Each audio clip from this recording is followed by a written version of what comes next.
Welcome back to another week of workouts. This morning I did a nice relaxing mobility session, and now I'm going to go out for a 10k easy, comfortable pace. So I've just done my dynamic stretches and warm up, and now I'm just about to head out. So let's go.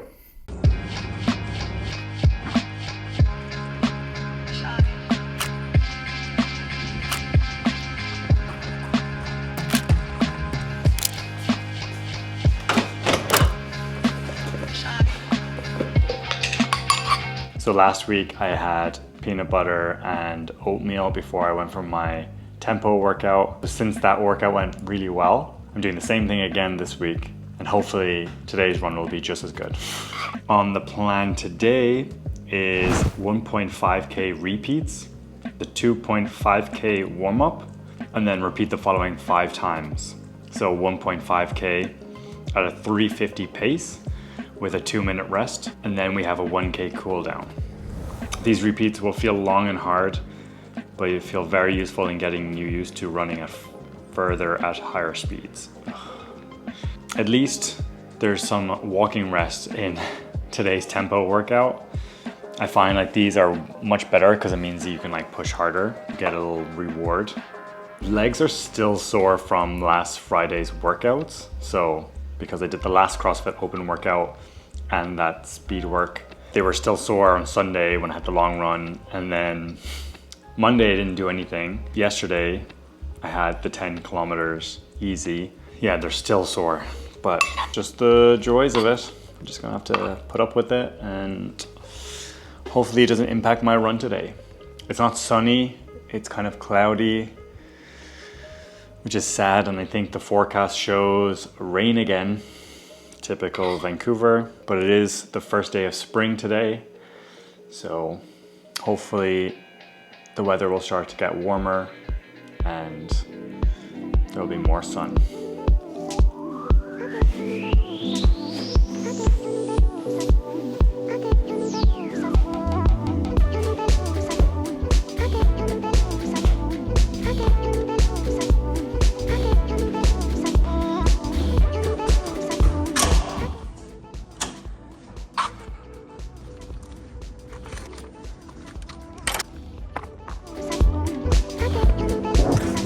Meters left, and then we do our first set of 1.5. Whew, it's windy. First set done. Whoa, the kilometer felt good, but then the extra 500 meters sucked. Whew. Just focusing to get the breath down. My quads are feeling heavy and tight.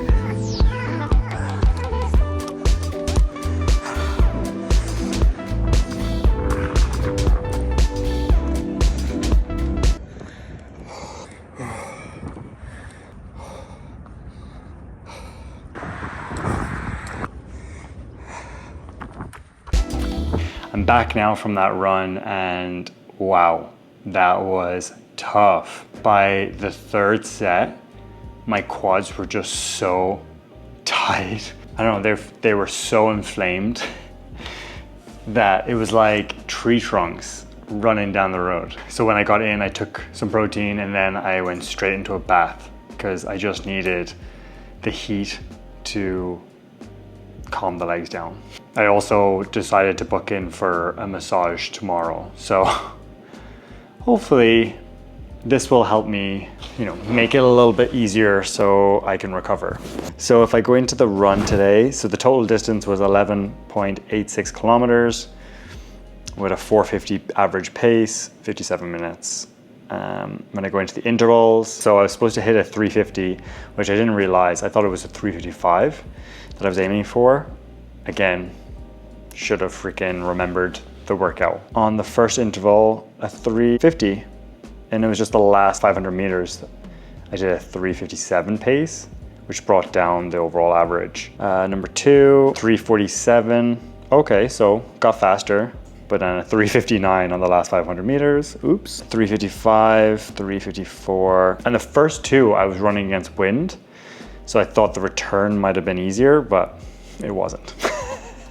It was just as bad. Set number 4, 350. So at least I still hit the 350 for 1 kilometer. It was just that last 500 meters. I guess that's when, you know what's annoying is that the watch would buzz after the kilometer, right? Because every lap, it counts. So I kept thinking that that was the end of the interval, but I still had the 500 meters left. So it was like really annoying. And then when I would start the interval, I would get like partially through it and then I'd be like, oh, where's the buzz?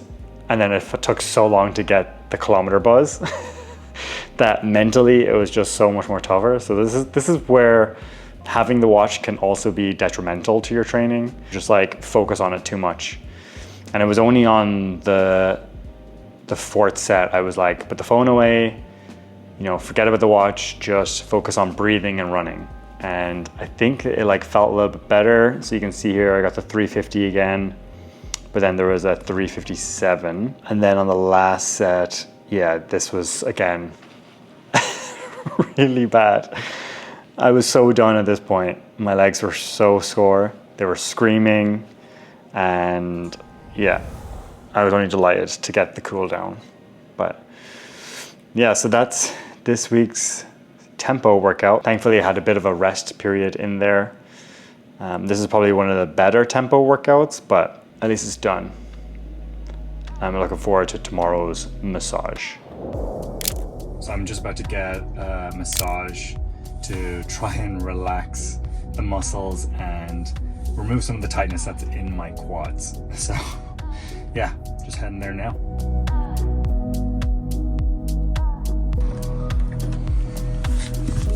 Wow, I can already tell such a difference. I guess my body really needed that. Oof. Hopefully this makes tomorrow's intervals feel a little bit better. Yeah, I need to start foam rolling or something. So today we had intervals, and for some reason I had mile repeats in the intervals, whereas on Wednesday I had 1.5K repeats for the tempo. So I'm like, if a mile is 1.6K, like this is basically the same workout. The only difference is on today's mile repeats, we have rest before we start the actual intervals. The main differences between a tempo workout and an interval workout, let's just quickly Google. So with the tempo workouts, we're increasing our lactic threshold so we can run faster at an easier effort. For intervals, which are typically short or intense efforts followed by a period of recovery time, we're trying to improve our running form, we're trying to improve endurance. I feel like that's what's actually building us, getting us faster. So yeah, we're doing essentially the exact same workout this week, twice. So for this workout, we had a 2.5K warm-up. Then we went into 4 reps of 1.6K at 350 with a 2-minute walking rest.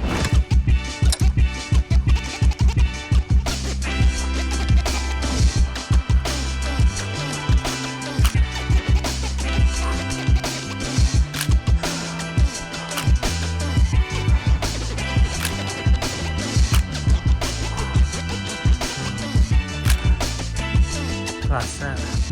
Oh my god, my legs are struggling.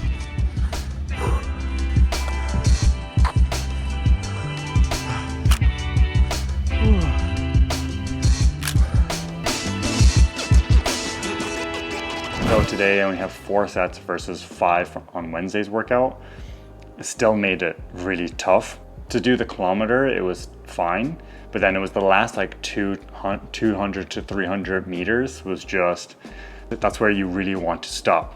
So I hit the paces, which is great, but it was a struggle. It was definitely hard to keep that up, but I always start off each rep faster. I always find like you have a hard time getting to the target pace when you're coming from just a walking.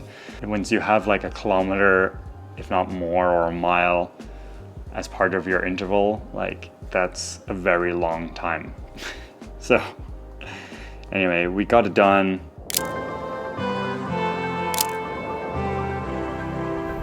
So today is Sunday, which means it's our long run day.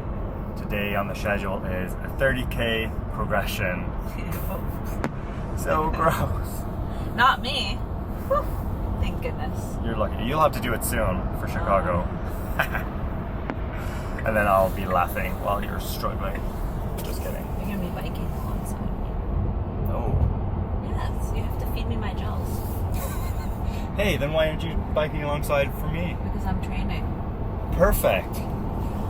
So today's progression is the first 10K is comfortable, and then we go into a 4:40 pace for the second 10K, and then for the last 10K it's race pace. I'm starting this run at the race start line, so I'm going to be doing the first 30K of the course. So we'll really get to test out how the race pace feels. And we're testing all the hills on the course, so it's going to be interesting to see how those feel.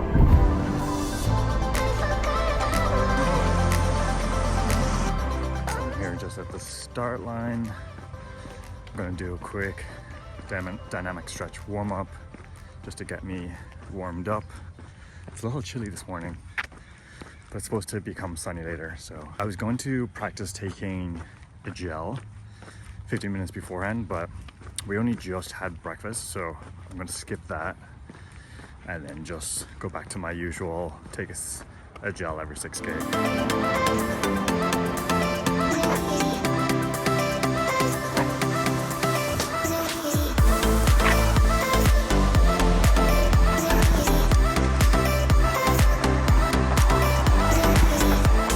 We're just over 5K in.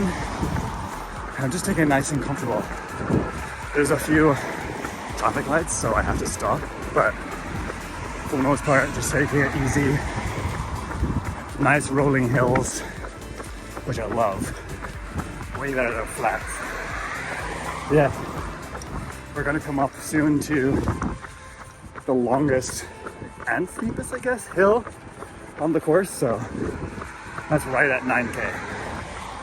So it'll be fun switching into the next progression at the 10-kilometer mark.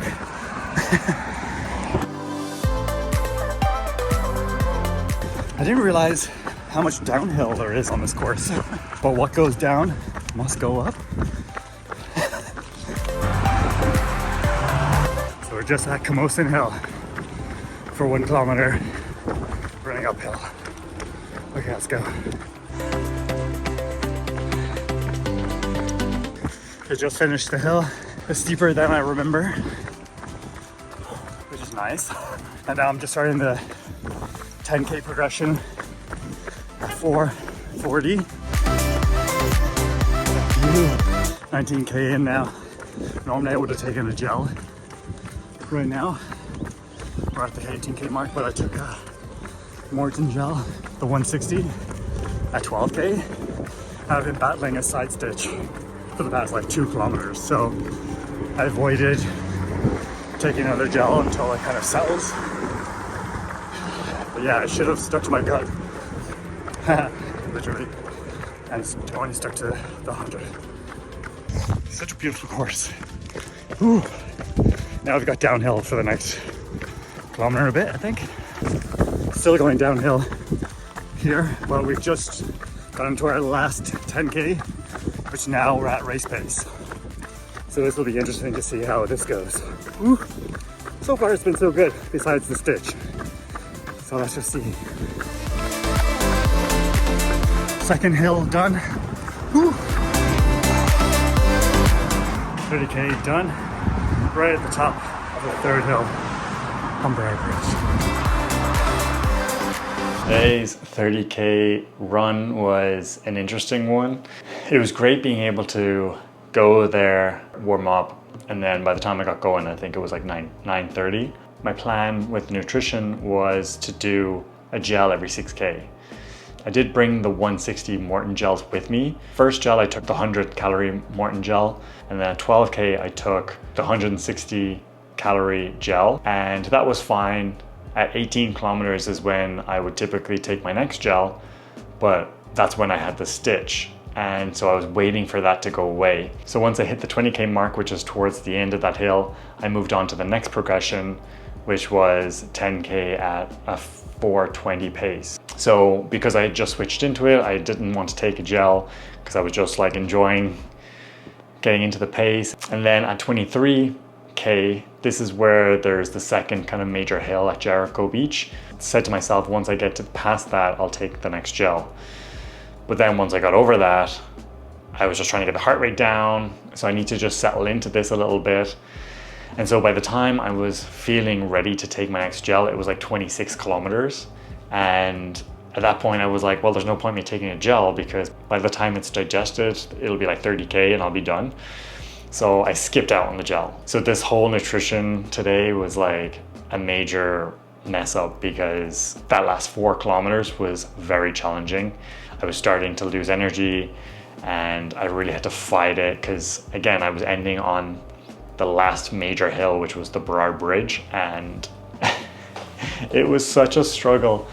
But you know, that's just a huge lesson that we learn. I should have just stuck to my original plan of just having the 100 calorie gels, but you know, I wanted to test the 160 again because I thought if that worked for me, well then it means I just bring less gels, which would be great. But yeah, my stomach got upset. And that's what happens. Once I finished, I kind of got a bit down about myself because I know the last 10K I didn't quite hit the paces that I wanted. But I had to remind myself that we're still in the middle of training. We have huge volume at the moment. You're not fully recovered. You still had a lot of tough workouts this week. And so I'm also not in my race day shoe. So like, again, I'm not using carbon plated shoes, which will help a lot as well. It's okay. Doesn't mean that it's unattainable. These are the struggles that we go through. You know, not every day is rainbows and butterflies. Again, the first 10K was supposed to be a comfortable pace and I did it in a 4:56. So that was actually pretty good. I'm happy with that. And then the second 10K was a 4:40 and my average pace was actually a 4:40. And then the last 10K was supposed to be at 4:20 to 4:25 and I did a 4:26. It is what it is. At least today I got to try the course and now I know what to expect. I've done the whole course basically throughout my training, and now I don't think I'm going to do it again until race day. Hopefully I can just forget about it so that on race day it'll all feel fresh to me again. Anyway, so that's it for this week. Thanks for watching. I hope you enjoyed it and we'll see you in a later video. Bye.